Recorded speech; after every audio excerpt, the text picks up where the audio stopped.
بسم اللہ الرحمن الرحیم۔ السلام علیکم ورحمۃ اللہ وبرکاتہ۔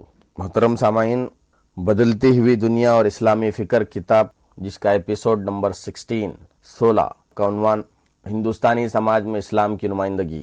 ہندوستان میں اسلام کی نمائندگی پر غور کرنے سے پہلے اسلام کی دعوت کے مزاج کو سمجھنا ضروری ہے۔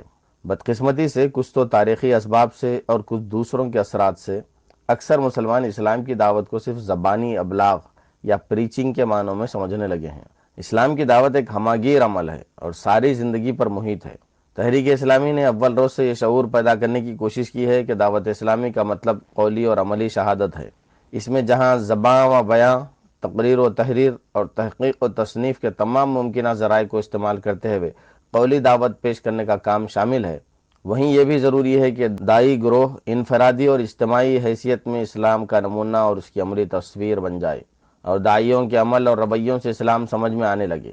یہی وہ بات ہے جسے مولانا مودودی نے عملی شہادت کی اصطلاح میں بیان کیا ہے، اور قرآن لِتَكُونُوا شُهَدَاءَ عَلَى النَّاسِ وَيَكُونَ الرَّسُولُ عَلَيْكُمْ شَهِيدًا اور كُونُوا قَوَّامِينَ بِالْقِسْطِ اور شہداء للہ کے الفاظ میں بیان کرتا ہے۔ گویا انصاف کے لیے اٹھ کھڑے ہونے اور اللہ کے لیے گواہی دینے میں ایک تعلق ہے، اور وہ تعلق ظاہر ہے یہ ہے کہ عدل و انصاف کی جد و جہد سے اسلام کی غرض، کنسرن اور اس کے مقاصد لوگوں کے سامنے کھل کر آ جاتے ہیں۔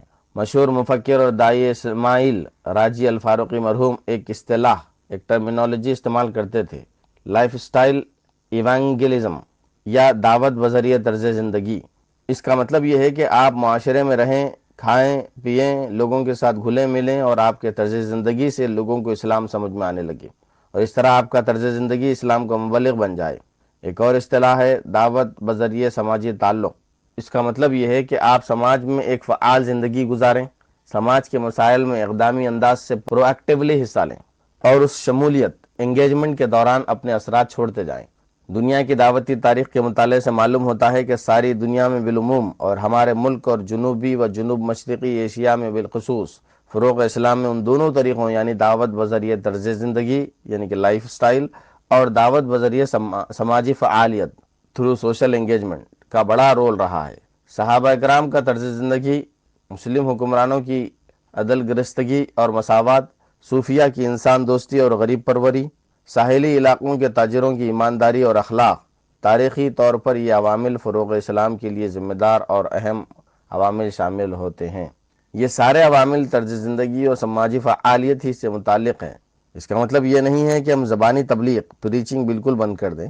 زبانی تبلیغ پریچنگ کا بھی اپنا ایک رول ہے اور بہت اہم اور بنیادی رول ہے، لیکن دعوت کا نام لیتے ہی جس طرح کتاب، فولڈر یا سمپوزیم یا سیمینار ہمارے ذہن میں آ جاتا ہے، یہ صحیح نہیں ہے۔ دعوت ہماری ساری زندگی پر محیط ہے اور تمام ہی طریقوں کو ہمیں توازن کے ساتھ استعمال میں لانا ہے۔ اس شعور کے بغیر دعوت کے مواقع بہت محدود ہو جاتے ہیں۔ اسلامی دعوت کے اس مزاج کے ساتھ دوسری چیز جو یہاں کام کرتے ہوئے ہمیں پیش نظر رکھنی ہے وہ اس ملک کے بدلتے ہوئے حالات ہیں۔ اس حوالے سے خاص طور پر دو بڑی تبدیلیاں میرے خیال میں خصوصیت سے قابل توجہ ہیں۔ پہلی بڑی تبدیلی یہ ہے کہ ہمارا ملک تیزی سے گلوبل ولیج کا حصہ بنتا جا رہا ہے۔ یہ صورتحال پورے ملک میں خصوصاً شہری اور متوسط طبقات کے معاشرے میں بڑی دور رس تبدیلیوں کو جنم دے رہی ہے۔ دولت کی ریل پیل ہے، تجارت اور صنعت و حرفت کے بے نظیر مواقع ہیں، رہن سہن اور طرز زندگی میں بڑی بنیادی تبدیلیاں واقع ہو رہی ہیں، اخلاق و آداب کے تصورات بدل رہے ہیں، تبادلہ اطلاعات اور سفر کی تیزی ساری دنیا سے ربط و تعلق کو بڑھا رہی ہے، سائبر اسپیس پر ایک بالکل مختلف معاشرت اور تمدن پروان چڑھ رہا ہے۔ بڑی تبدیلیاں سماج میں طرح طرح کے فرکشن پیدا کرتی ہیں۔ چنانچہ گلوبلائزیشن کا یہ انقلاب آفرین عمل ساری دنیا میں طرح طرح کے فرکشنز کو جنم دے رہا ہے۔ ہمارے ملک میں بھی اب یہ فرکشن بہت نمایاں ہونے لگے ہیں۔ بوڑھوں اور جوانوں میں فرکشن، دیہی و غریب طبقات اور اشراف ایلیٹس کے درمیان فرکشن، روایت پسندوں اور لبرلز کے درمیان فرکشن، یہ ساری قسمیں ہر سطح پر نمایاں ہیں۔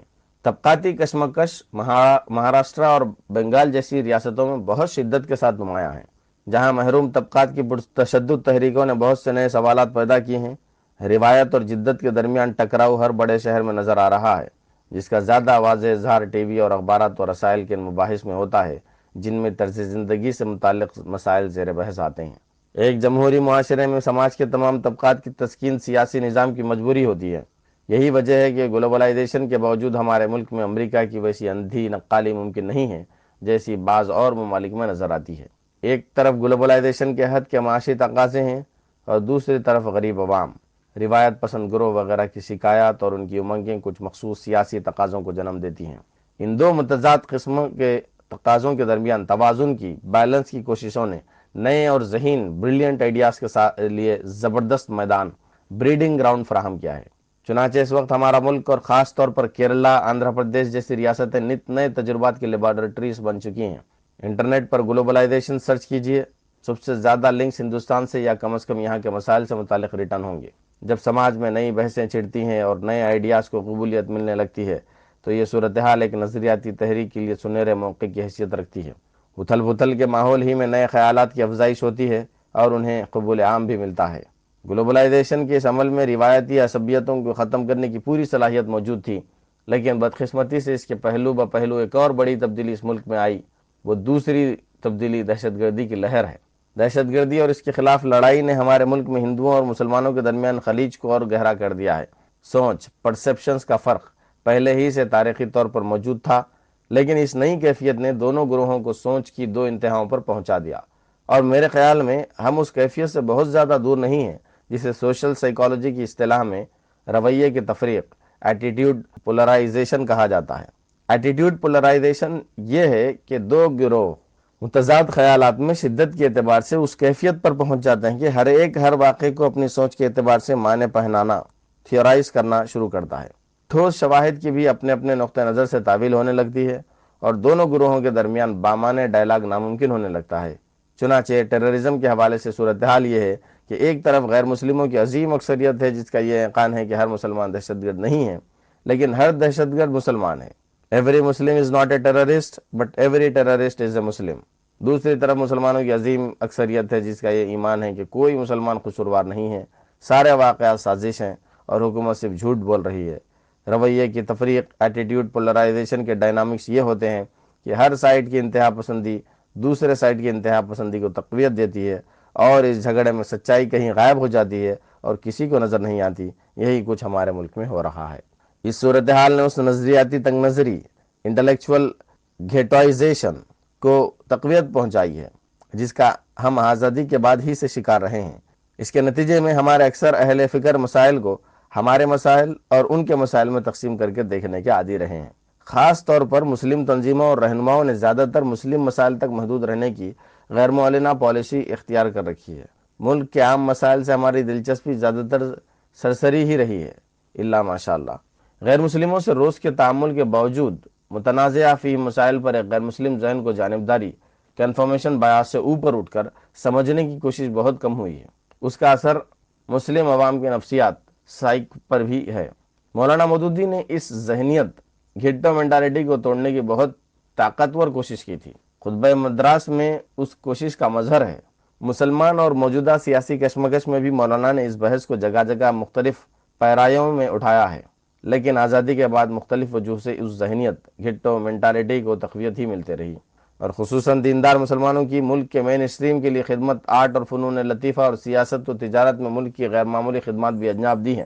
لیکن یہ سارے مسلمان یا کم از کم ان کی اکثریت وہ تھے جو بالاعلان الٹرا سیکولر یا اسلام کے ناقد رہے ہیں۔ اس کے نتیجے میں ایک عام غیر مسلم کی اس احساس کو مزید تقویت ملتی ہے کہ اسلامی مذہبی فکر آدمی کو انٹراورٹ بنا دیتی ہے اور اس کا وجود غیر مسلموں کے لیے کسی نفع کا موجب نہیں رہتا، اور یہ کہ اسلام بھی نازیزم قسم کی کوئی چیز ہے جو ایک خاص نسل یعنی مسلمان کی فلاح و بہبود سے بحث کرتا ہے۔ یہ بالکل برعکس عملی شہادت ہے۔ اس کا ازالہ صرف اسلام کی حقیقی تعلیمات پر تقریریں کرنے سے نہیں ہوگا، اس کے لیے عملی رویوں میں بنیادی تبدیلیاں درکار ہوں گی۔ یہ ہے وہ پس منظر جس میں ہمیں اسلام کی پیشکش کے مسئلے پر غور کرنا ہے۔